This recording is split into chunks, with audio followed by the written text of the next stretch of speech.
Hi, this is a video to show you how to iron your Hama beads or Perler beads correctly and like a pro every time. So we've got our Hama bead project here, and here's the greaseproof paper or Hama paper, and what you need to do is set your iron to the hottest setting, which is usually linen or setting 3. Make sure there's no steam coming out, that's not good. So that's all the steam gone. Place your greaseproof paper over your Hama project. As you can see, I've got a project of Grumpy Cat. Place the iron on top of the project and try not to move it around too much. If you can just zoom in with the camera there, you can see when the beads are starting to fuse together. You'll see them showing through the greaseproof paper like this.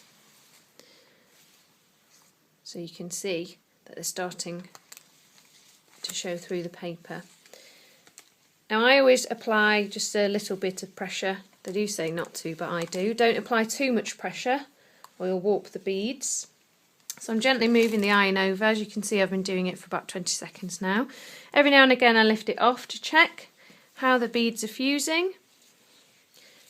You can see there that they've fused quite nicely together. We'll just give it one last,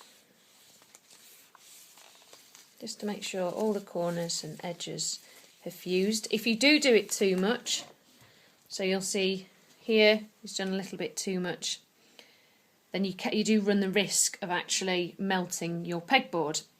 Also be very careful when you've just finished ironing it, because it will be very, very hot.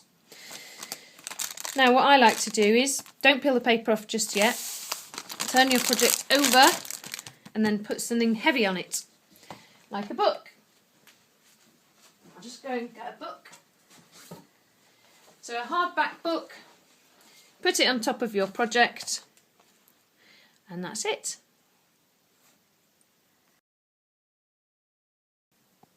Okay, so this has been sat for a couple of minutes. We're going to take off the book, and then we can peel, well, the paper. Sometimes it needs peeling off, but it just came off there, as you can see.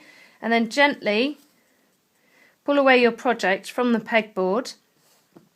Now some people, I've noticed online, iron both sides of the project, but for neatness I only iron one side, and then the other side is quite nice.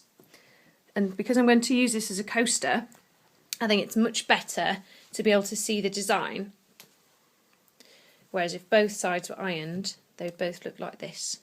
Everybody's got their own preference, that's my preference.